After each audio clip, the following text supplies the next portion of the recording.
Today I'm going to be turning this into this. So what exactly am I adding to my gas water heater? I'm adding a mixing valve. This is going to help with saving hot water and cut down on energy costs. And it's also going to make it so the water does not come out at 150 degrees scalding. Even though I have the gas water heater turned all the way down, it still comes out pretty hot. Since I'm already opening up pipes, I'm going to be adding this expansion tank to the water heater, which in some areas it is code and is a must to have. In my area it is not. I'm just adding this to help out the water heater and reduce the stress on it from the pressure and hopefully get a couple more years out of it. Let's jump right in. First thing, I'm going to turn off the cold water supply to the water heater.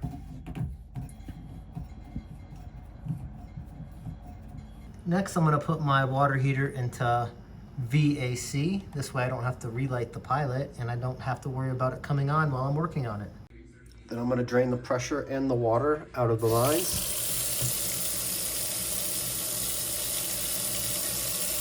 Got to shut off the main to the house since that shut off isn't working.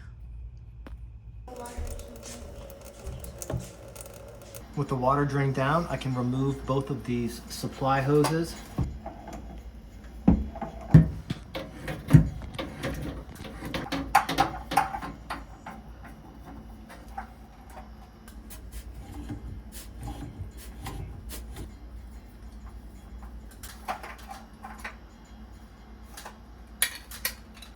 I have some threaded shark bite fittings right here. I'm going to remove these plastic pieces. They're not needed for copper.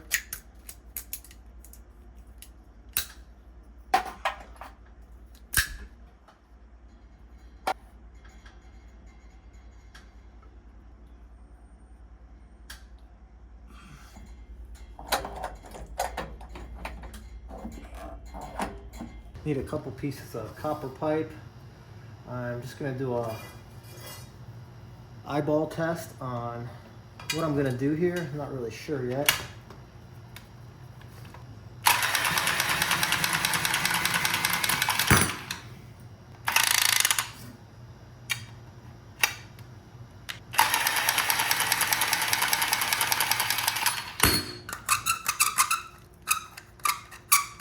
Since the shutoff valve is bad, I'm going to go ahead and replace it because I do have one in my garage.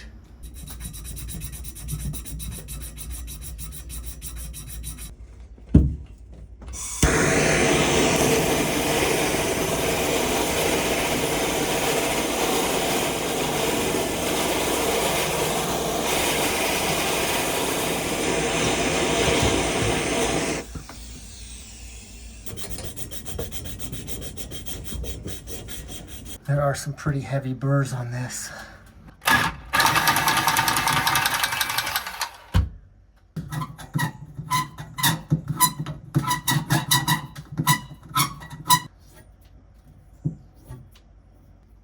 I've got my shark bite deburr and depth tool, so I'm going to go ahead and slide this all the way in and mark it. Got my shark bite shut-off valve. And what I think about shark bites is if you install them right, they don't typically fail. So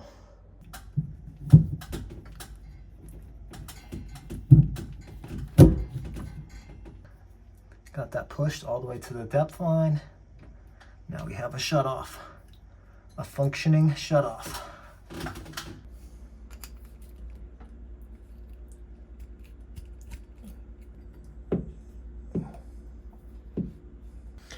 So here's my rough draft of this.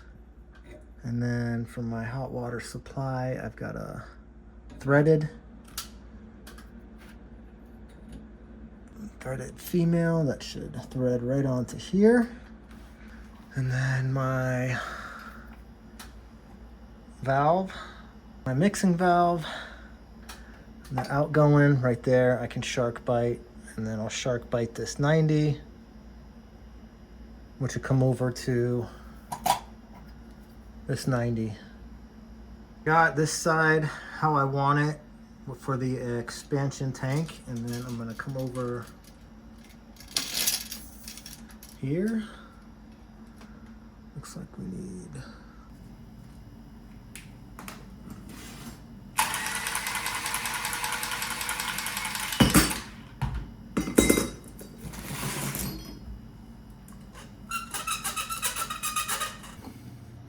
I'm now going to set up my check valve. Got to make sure that the O-rings are in.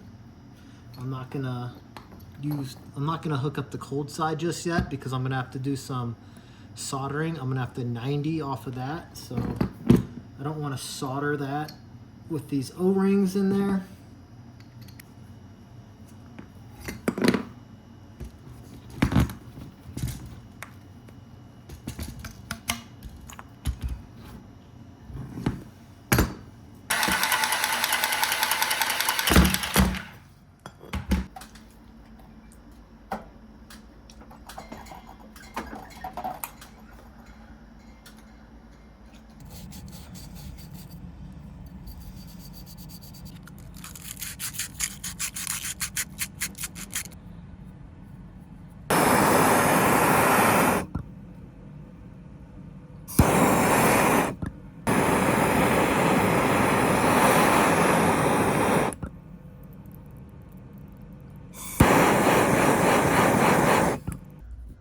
I've got quite a bit of play in this pipe, so that's a good thing. I just gotta make this cut close.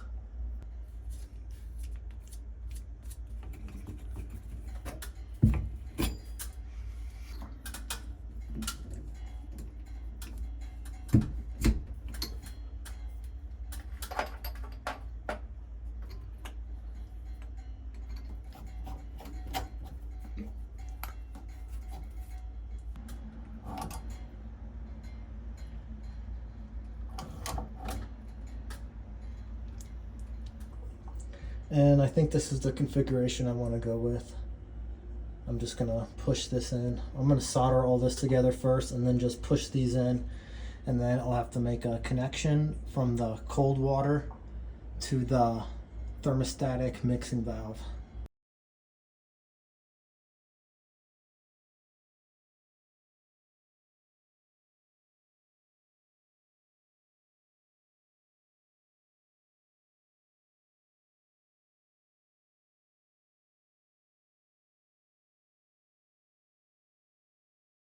So I did about 13 solder joints. Actually got better as I went along. I don't solder every day or even every week or every month, but I'm gonna connect this to the SharkBite. Whoop. Can't forget to mark it.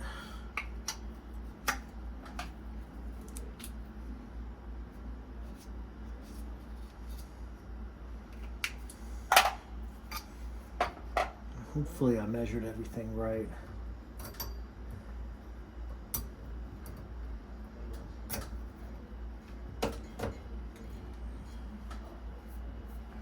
And then I'm going to connect this one to the SharkBite.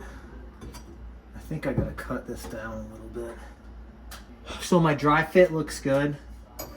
I'm going to go ahead and mark and then install my SharkBite here and solder here, and then wiggle this in and then solder this in.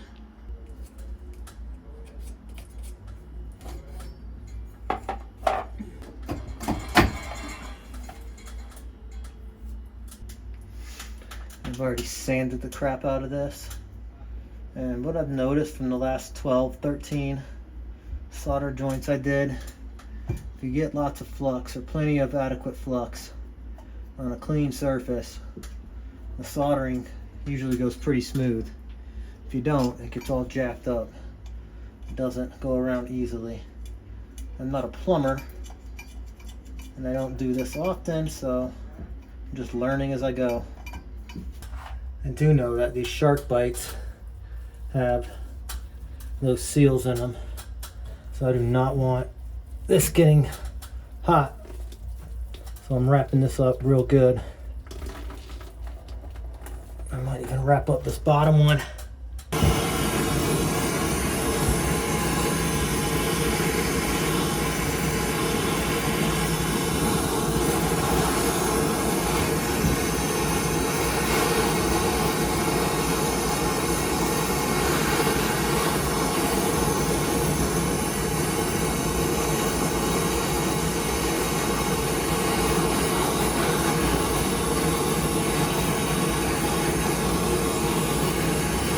not in a good position here, guys, so.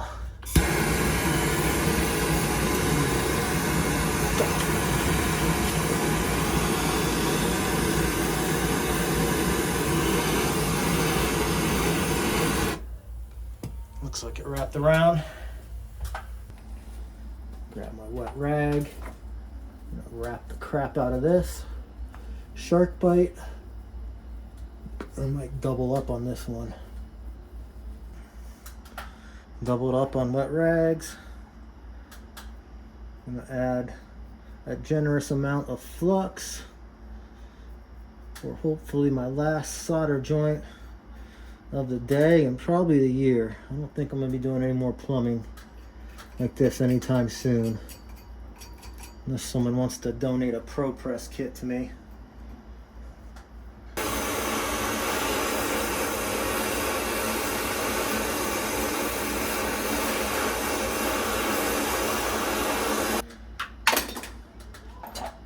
Now I just need to put this expansion tank on. This is pre-charged with air, so I don't have to mess around with that. Just gonna hit it up with some Teflon tape and some more Teflon.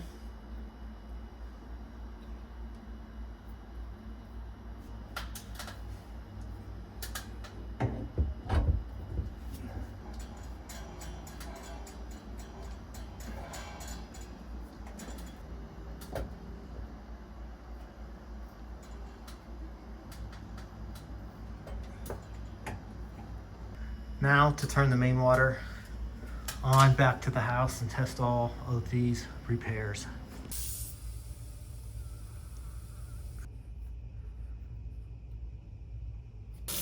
All the air seems like it's out of the system. Moment of truth.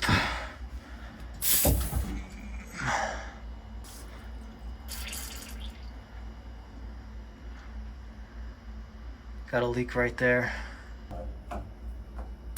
Oh yeah, that's super loose.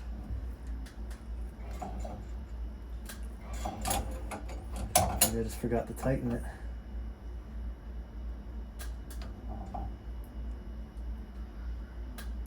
Let's try now.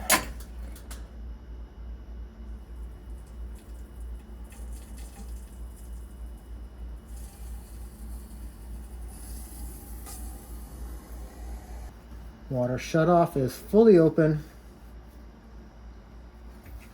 Wipe everything down and double check for leaks again. We have no leaks. Now I'm going to turn my water heater back on. That's the end result. 28 plumbing connections, new expansion tank, thermostatic mixing valve, and a new shutoff valve for the gas water heater. Now I just need to set the mixing valve temperature. Going to run the hot water full blast. Going to set my clamp on the pipe that is outgoing. I don't have much room, but I do have enough. I definitely want it higher than 113.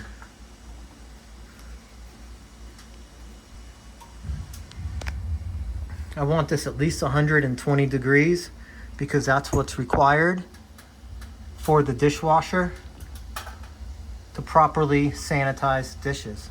Like that. So I can open this valve some more.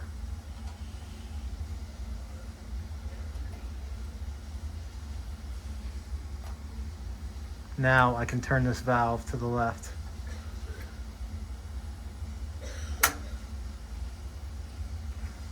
And that should raise the temperature.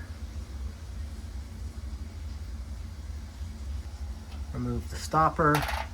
Actually, I'll just adjust this.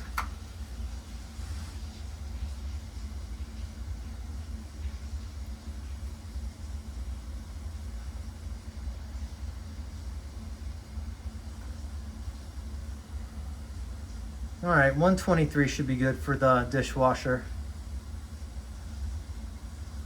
And I can always adjust it more if needed. Thank you guys so much for watching. This project is done. I couldn't have done it without this Milwaukee copper tubing cutter, making about 25 cuts on 3/4 inch type L copper. It can be cumbersome doing it by hand. This made it very easy to do. I'll leave a link in the description for this tool if you would like to use it. Anyway, thank you so much for watching. My name's Dave. See you on the next one.